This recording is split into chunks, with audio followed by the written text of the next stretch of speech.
Hi, it's Judith from JVArt Resources, and thanks for watching today. Last week, many of you saw that I posted this picture of my dog Robin. I'm actually working on a tutorial, and it's going to be step by step. I'm not sure if this is going to be the finished drawing or not. I have another view of her, another picture of her that I think I like a little better. But for the meantime, we're working on this because her coloring is the same, so I'm getting my pencils in order. So I'm going to just show you a little bit of how I work the fur. Everything that was done up until this point is just color blocked. I did add a little bit of hair right in this area, maybe a couple of hairs around here, but not much. I'm just now starting to lay the hairs down. So that's why I thought this would be a great time to show you. But just to explain a little bit about what I have on the board, you can't see, but off to my right, on this end of the easel, I have my computer, my laptop set up with a blow-up of Robin that's bigger than the picture that I'm working on. So I can zoom in on her eyes and just get really close on certain areas if I need to. I don't have the camera set up in a way that I could show you that now, but I have a video coming out explaining how I do photorealistic drawings, and you'll be able to see that in there. But on my easel itself, this is an Orbital Easel. I've been using this now for about 6 months.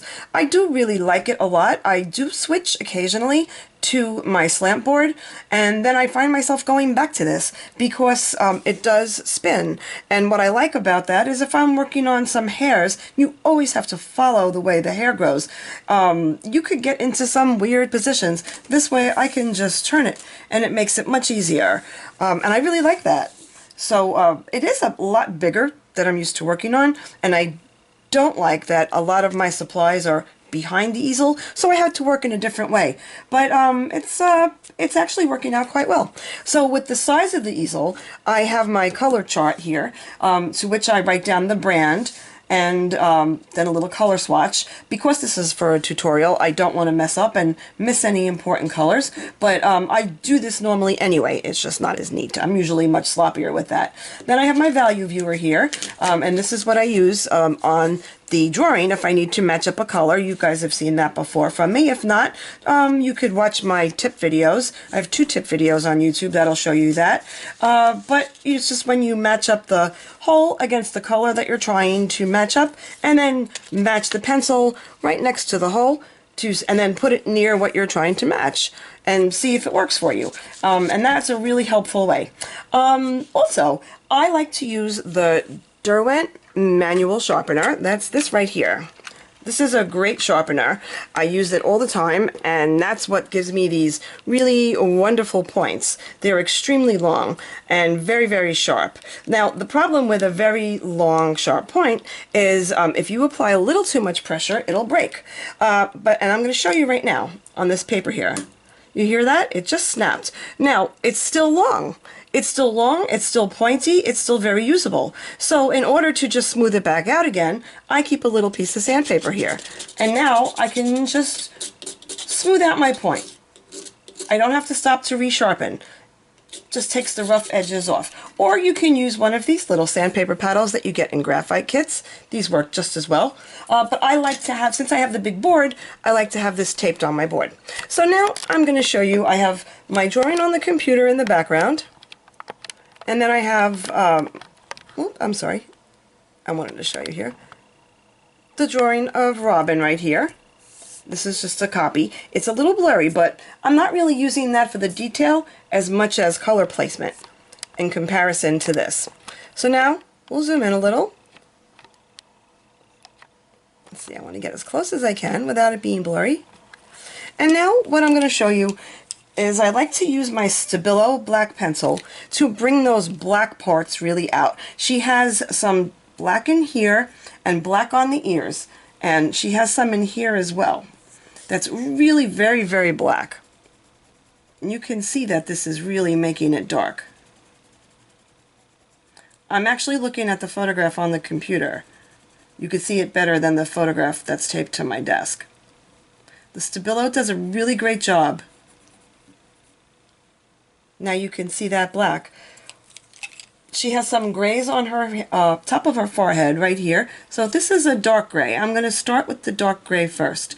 And I'm just flecking up. Oh, something I forgot to tell you, very important. This is a piece of glassine paper, And that I usually keep right under my hand here. So now I'm going to take this gray paper, I'm sorry, the gray pencil, and just fleck up a little bit here. I'm going to go back in with the black, and I'm going to do different lengths of hairs. I already have some gray down. I don't know if that's coming off on the camera. Oh, she approves. Normally I put a little piece of tape here.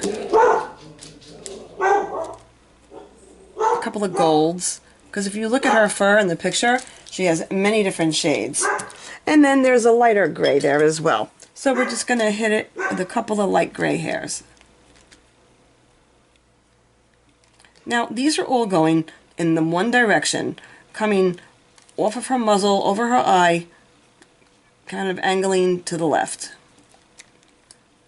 Now I'll compare, and I'm looking, I see she still has a few more here, so we'll go a few more here. And then they kind of come down.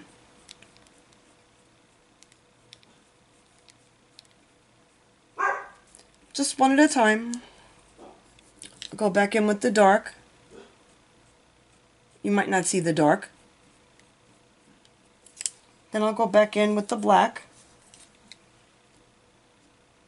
This is the Stabilo black now, because that's adding really dark. And then we'll get a few up in here.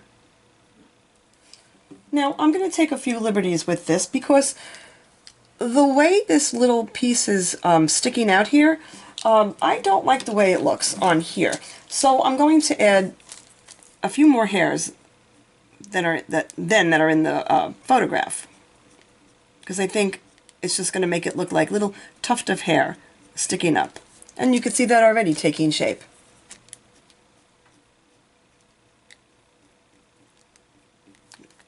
Even, she's very slick and smooth at the top. But with that, you're never going to see just a straight line. You're always going to see little furs, little hairs just sticking up ever so slightly.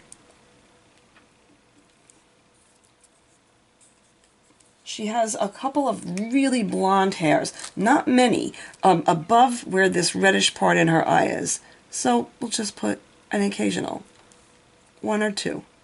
We could go back in and add more at any point, and you know, you can even, if you see this too much, cover it up. That's the nice thing about pastel matte. You could go light over dark and dark over light as you need to. Now she also has some dark hairs in this gold, though most of them are brown. They're more brown than they are black. So we're going to do a few golden hairs.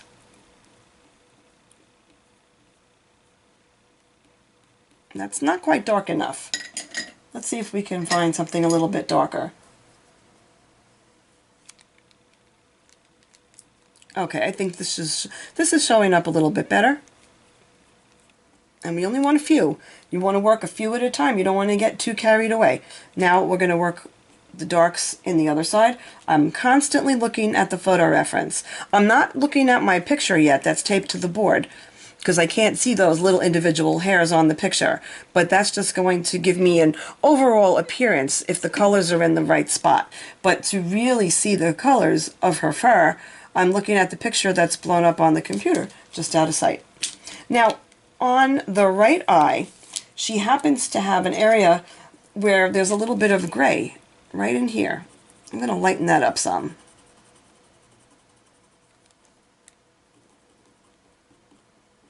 I didn't see that until I just blew it up, really. It's even a little bit lighter than that. So I'm just going to go over it with this lighter gray. And now I'm going to put some dark gray hairs in it. It'll tone it down. It'll bring the look to life with all the little hairs. And I'm going to carry some of this color up onto the fur. Now remember, the fur on the left eye was going up and over to the left. The fur on the right side is going to do the same, only in the opposite direction. And there she is again.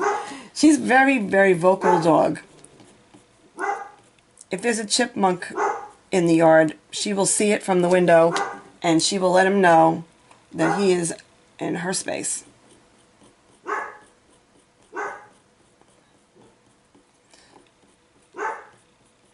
And this is how we're going to work it until every inch of her pretty face is covered with hair.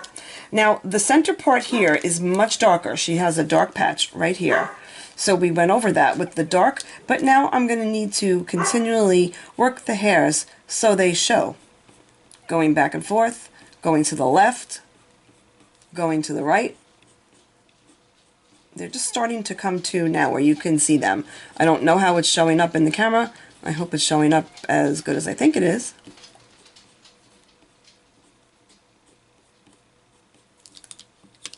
And now we're going to go back in again with some of the lighter grays.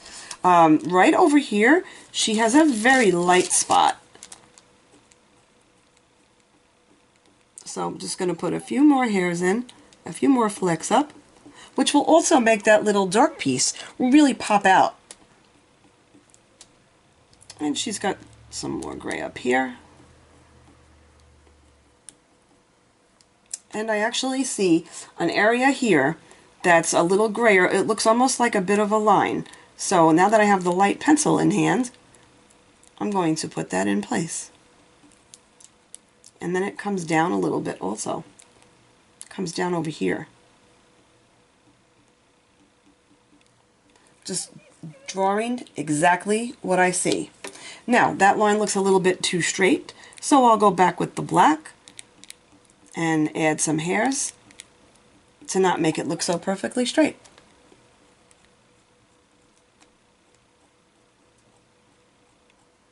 Adding more to the right.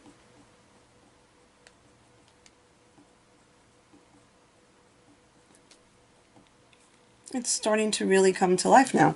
This little section up here is just about done. Right in here. But we need to blow it up and make sure we're not missing any colors of her fur. I'm just going to move this aside for a moment. I do believe she has a little bit of gold that goes on this end. So we're going to just put a little gold and got to work with that paper under your hand. So we will put it back.